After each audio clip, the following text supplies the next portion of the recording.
सबका आपके अपने YouTube चैनल कॉन्सेप्ट क्लासेस पर। जैसा कि हम लोग लेसन नंबर 9 कर रहे थे और आज हम लेकर चल रहे हैं उसका पार्ट नंबर 9, जिसमें हम पढ़ने वाले हैं असमान चुंबकीय क्षेत्र में एक आयताकार लूप आपको रखना है और उसको नियत वेग से गति करवानी है, जिससे कितना विद्युत वाहक बल या धारा बनती है उसका मान हमें ज्ञात करना है। ओके, तो हेडिंग के अकॉर्डिंग सबसे पहले आपको क्या बनाना पड़ेगा? असमान चुंबकीय क्षेत्र, नॉन यूनिफॉर्म मैग्नेटिक फील्ड बनाना पड़ेगा आपको। ओके, तो सबसे पहले हम लोग असमान चुंबकीय क्षेत्र बना लेते हैं। असमान का मतलब समझ रहे होंगे आप लोग। समान चुंबकीय क्षेत्र का मतलब होता है हर एक बिंदु पर चुंबकीय क्षेत्र की तीव्रता एक समान होना, और असमान मतलब चुंबकीय क्षेत्र की तीव्रता बिंदुओं पर अलग अलग प्राप्त होना। तो हम लोग यहां बनाते हैं, आप लोग समझ जाएंगे इस असमान इस प्रकार से बनाते हैं।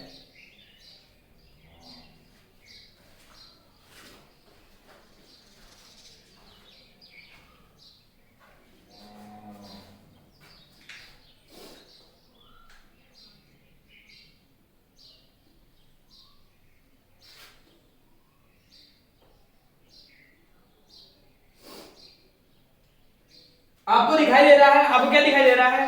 यहां पर जो डॉट है मैंने दूर दूर लगाए हैं और यहां पर डॉट मैंने बिल्कुल क्लोज क्लोज लगाए हैं। इसका मींस ये हुआ, इसका मींस क्या हुआ कि यहां पर चुंबकीय क्षेत्र की तीव्रता कम है और यहां पर चुंबकीय क्षेत्र की तीव्रता ज्यादा है। यहां मैग्नेटिक फील्ड ज्यादा है, मैग्नेटिक फील्ड यहां ज्यादा है और यहां पर क्या है? कम है, क्योंकि यहां मैग्नेटिक फील्ड लाइंस चुंबकीय बल रेखाएं बहुत कम है और यहां चुंबकीय बल रेखाएं सघनता में पाई जा रही है। ओके, अब अकॉर्डिंग टू हेडिंग, हेडिंग के अनुसार हमें क्या लेना है? एक आयताकार लूप लेना है। क्या लेना है? हमें एक आयताकार लूप लेना है, रेक्टेंगुलर लूप लेना है। ओके, और उसको क्या करवाना है? नियत वेग से गति करवानी है, उसको मोशन में लेके आना हम लोगों को। ओके, तो मैं लेता हूं एक आयताकार लूप, ये लीजिए आपके पास आयताकार लूप है। ओके, इसको नाम देता हूं कौन? ए बी, या इसको नाम दे लीजिए आप पी क्यू आर और एस।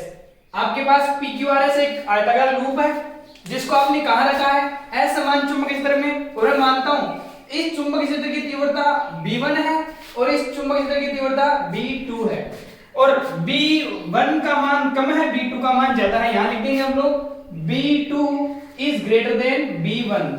और आपको दिख भी रहा है, कैसे दिख रहा है? क्योंकि यहां पर चुंबकीय क्षेत्र की तीव्रता ज्यादा है। कैसे ज्यादा है? क्योंकि डॉट ज्यादा है। डॉट ज्यादा होने का मतलब क्या है?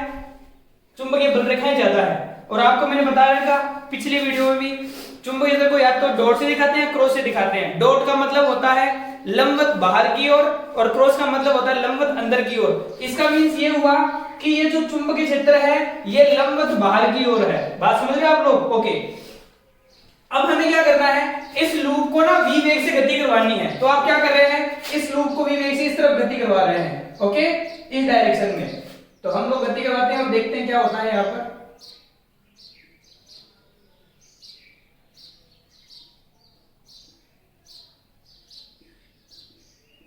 जैसे हम लोग इसको इस तरफ गति करवाएंगे, आप क्या देखेंगे कि ये आर एस, ये जो क्यू आर है ये भी थोड़ा आगे हो जाएगी, और एस पी ये भी थोड़ा आगे हो जाएगी, और ये तो इससे बात, ये जो शाखाएं हैं ये ऐसे कैसे चलती रहेंगी। ओके, तो हम लोग इसको इस तरफ से गति कराते हैं, इस तरफ लेके आते हैं। तो मैं मानता हूं इसको v वेग से गति करवाते हैं। कितने वेग से गति करवाते हैं? v वेग से, इस डायरेक्शन में। ओके, जब इसको गति कराते हैं तो मैं मानता हूं इसको डेल्टा टी समय तक गति कराता हूं। कितने समय तक? डेल्टा टी समय तक। तो ये जो दूरी तय करेगा वो दूरी कितनी तय करेगा? v delta T. अरे वेग बराबर दूरी बटा समय, तो दूरी बराबर क्या हो जाएगा? वेग इनटू समय। वेग कितना? v, और मैं मानता हूं कितने समय तक? डेल्टा टी समय तक। तो कितनी डिस्टेंस कवर करेगा ये आगे की तरफ? v delta T distance. Okay, तो ये इस तरफ कितना आगे आएगा? v delta T. तो देखिए ये आ जाएगी यहां पर,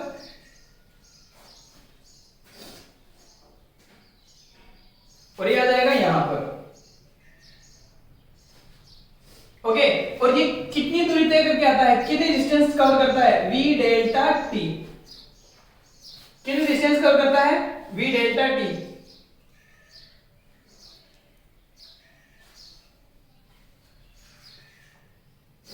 ओके, अब आप थोड़ा ध्यान से देखेंगे, आप क्या देखेंगे कि ये दूरी कितनी कवर करके आया यहां से यहां तक। ये हमने क्या किया, आराम से सुनना। आपके पास एक PQRS एक लूप है, उस लूप को हम असमान चुंबकीय क्षेत्र B1 व B2 में कितने वेग से? v वेग से इस डायरेक्शन में कितने समय तक, डेल्टा टी समय तक गति करवाते हैं, तो डेल्टा टी समय में कितनी दूरी पार करता है, ये v डेल्टा डी दूरी पार करता है। बात समझ में आ गई? ओके, अब आप थोड़ा ध्यान से देखेंगे तो इस जगह आप लोगों को एक क्षेत्रफल नजर आएगा, इस जगह आप लोगों को एक क्षेत्रफल नजर आएगा कि डेल्टा टी समय इतना क्षेत्रफल पार करके आती है। तो मान लेता हूं इसकी ये चौड़ाई L है, लंबाई L है, चौड़ाई कितनी है, B है।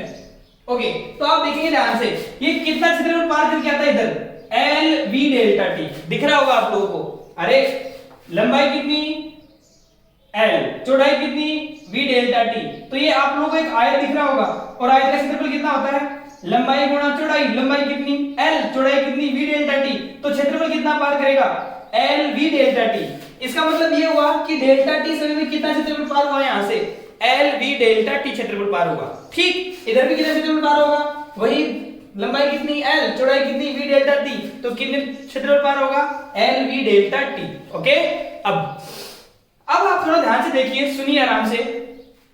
जब ये जो आपका आयताकार लूप है, जब इस डायरेक्शन इस तरफ आएगा तो आप क्या देखेंगे, यहां चुंबक क्षेत्र की तीव्रता कम है और इधर चुंबक क्षेत्र की तीव्रता क्या है, ज्यादा है। तो आप देखेंगे जब ये इधर से इधर आएगा तो आप क्या देखेंगे, ये वाला जो क्षेत्रफल है, कौन सा वाला, ये इतना क्षेत्रफल, इसको आप लोग शायद A1 बोल लिया, इसको आप A2 बोल दीजिए, जो भी आप बोल रहे हैं आपकी मर्जी है। लेकिन ये जो क्षेत्रफल है ना, इस क्षेत्रफल में से जो चुंबकीय बल रेखाएं गुजरेंगी उनकी संख्या क्या हो जाएगी, ज्यादा हो जाएगी, क्योंकि यहाँ चुंबकीय क्षेत्र की तीव्रता का मान क्या है, ज्यादा है, जबकि यहाँ पर चुंबकीय बल रेखाएं इधर से निकलती जाएंगी, मतलब यहाँ फ्लक्स में कमी होगी और यहाँ फ्लक्स में वृद्धि होगी।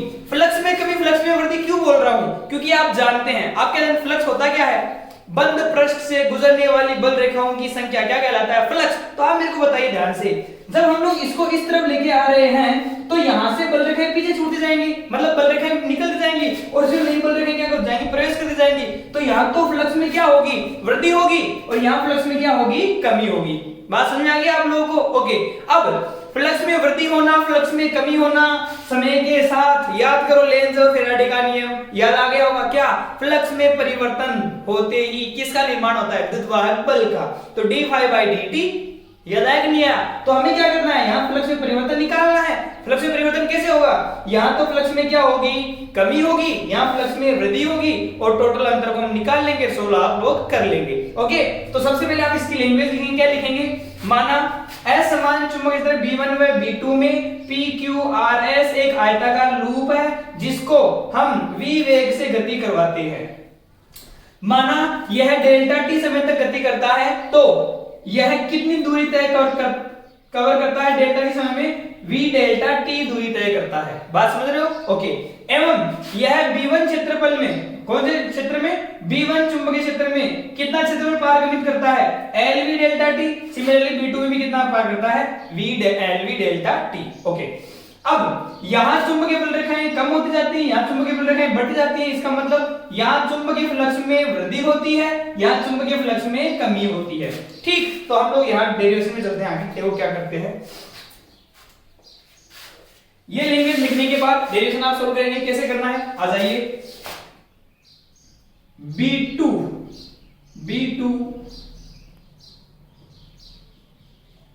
चुंबकीय क्षेत्र के कारण फ्लक्स में वृद्धि, और B2 कारण तो वृद्धि होगी ना, क्यों होगी, क्योंकि हम लोग इस लूप को इस तरफ लेके आ रहे हैं, तो नई बल रेखाएं प्रवेश करती जाएंगी, और जो नई बल रेखाएं प्रवेश कर रही है ना, उनकी संख्या कम है ज्यादा है, ज्यादा है, तो फ्लक्स में क्या होगी, वृद्धि होगी। तो क्या इस फ्लक्स में वृद्धि को मैं ∅2 से बोल दूं, बिल्कुल बोल दीजिए, बोलो ∅2 की वैल्यू कितनी हो जाएगी, आप जानते हैं flux B vector dot A vector, है ना, तो क्या हो जाएगा, ∅2 इक्वल्स टू बोलिए क्या, B2 vector dot delta A vector. Okay, अब आप देखिए, आप क्या देखेंगे, या ∅2 इक्वल्स टू B2 की क्षेत्रफल की दिशा देखो, क्या ये लंबवत बाहर की ओर है, बिल्कुल से लंबवत बाहर की ओर है। ओके, डेल्टा A इस क्षेत्रफल की दिशा, आपको क्षेत्रफल सदिश की दिशा किस प्रकार होती है, पृष्ठ के लंबवत बाहर की ओर, तो B2 भी बाहर की तरफ और डेल्टा ए बाहर की तरफ, क्या दोनों की दिशा सेम डायरेक्शन में है? सर सेम डायरेक्शन में है, तो थीटा की वैल्यू कितनी होगी? 0 होगी। और आपको पता है डॉट प्रोडक्ट खुलता है तो cos आता है, और cos 0 की वैल्यू कितनी हो जाएगी? 1। तो इसकी वैल्यू क्या आ जाएगी? इसकी वैल्यू आ जाएगी, बताइए कितना?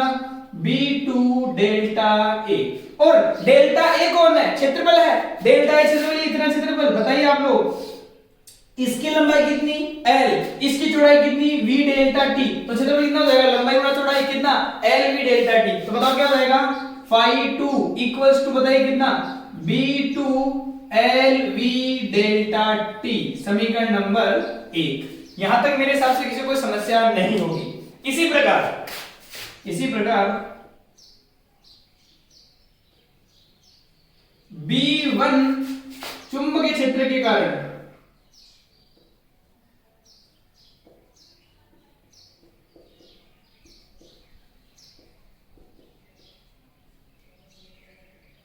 चुंबकीय फ्लक्स में कमी, B1 चुंबकीय फ्लक्स में क्या होगी? कमी होगी। कमी क्यों होगी? क्योंकि यहां से हम लोग इसको इस तरफ लेके जा रहे हैं ना, तो बल रेखाएं पीछे निकल जाएंगी, मतलब बल रेखाओं की संख्या बाहर निकल जाएगी, मतलब फ्लक्स में क्या हो जाएगी? कमी हो जाएगी। अब वही फ्लक्स में कमी क्या? phi1 हो जाएगा। तो बताओ क्या हो जाएगा? phi1 इक्वल्स टू वही कौन? B1 vector dot delta A vector. आप बताइए, B1 लंबवत बाहर की ओर, ये ए ये रहा, ये भी लंबवत बाहर की ओर, थीटा की वैल्यू कितनी? 0। और आपको पता है जब डॉट प्रोडक्ट खुलता है तो cos 0 आता है, cos 0 की वैल्यू कितनी? 1। तो बताओ क्या हो जाएगा? phi1 इक्वल्स टू हो जाएगा B1 डेल्टा ए। यहां का डेल्टा ए देखिए, लंबाई कितनी? l, चौड़ाई कितनी? v delta t। कितना हो जाएगा क्षेत्रफल? l v delta t। तो बताओ कितना हो जाएगा? phi1 इक्वल्स टू, बोलो क्या? B1 l v delta t। ये क्या हो गया? फ्लक्स में कमी, समीकरण नंबर 2। ओके, अब हमें तो यहां पर फ्लक्स में परिवर्तन चाहिए। फ्लक्स में परिवर्तन होना मतलब यहां तो वृद्धि हो रही है, यहां पे क्या हो रही है? कमी। तो दोनों फ्लक्स में परिवर्तन आप कैसे निकाल लेंगे? यहां वृद्धि हुई, यहां कमी हुई, दोनों में अंतर निकाल दो। तो बताओ फ्लक्स में परिवर्तन कितना हो जाएगा? phi2 माइनस phi1 या phi1 minus phi2, phi2 minus phi1, ज्यादा में से कम करा देंगे, तब लिखेंगे, तब लूप से संबंधित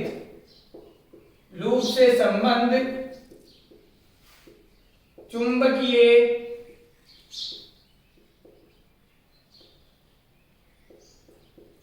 फ्लक्स में परिवर्तन, क्या वो डेल्टा फाई हो जाएगा? बिल्कुल डेल्टा फाई हो जाएगा। डेल्टा फाई की वैल्यू क्या हो जाएगी? phi2 minus phi1। ओके, तो बताओ क्या हो जाएगा? डेल्टा फाई इक्वल्स टू, बोलिए phi2 की वैल्यू ये रही कितनी? b2 l v delta t minus phi1 की वैल्यू ये रही कितनी? b1 l v delta t। तो बताओ l v delta t common है, बाहर आ जाएगा, तो डेल्टा फाई इक्वल्स टू क्या बच जाएगा? ये बच जाएगा, बताओ कितना? b2 माइनस b1 और साथ में कितना? l v delta t। समीकरण नंबर कौन सा बन गया आपके पास? 3। ये चुंबकीय फ्लक्स में क्या हो गया? परिवर्तन हो गया। ओके, अब हमें तो गुरुत्वाकर्षण बल निकालना है, तो याद कीजिए लेंज अथवा फैराडे का नियम क्या आया था? E equals to minus delta phi upon delta t। तो बताओ क्या? लेंज और फैराडे के नियम से, बताओ कौन से नियम से? लेंज व फैराडे के नियम से।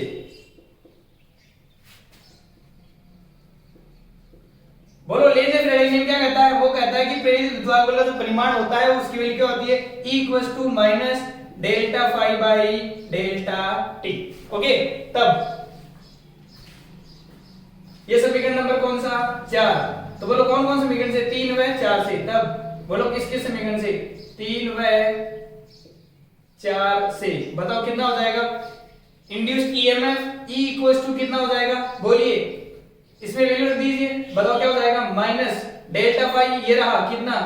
b2 minus b1 l v delta t divided by delta t। और आप क्या लिखेंगे? डेल्टा t से डेल्टा t हो जाएगा कैंसिल।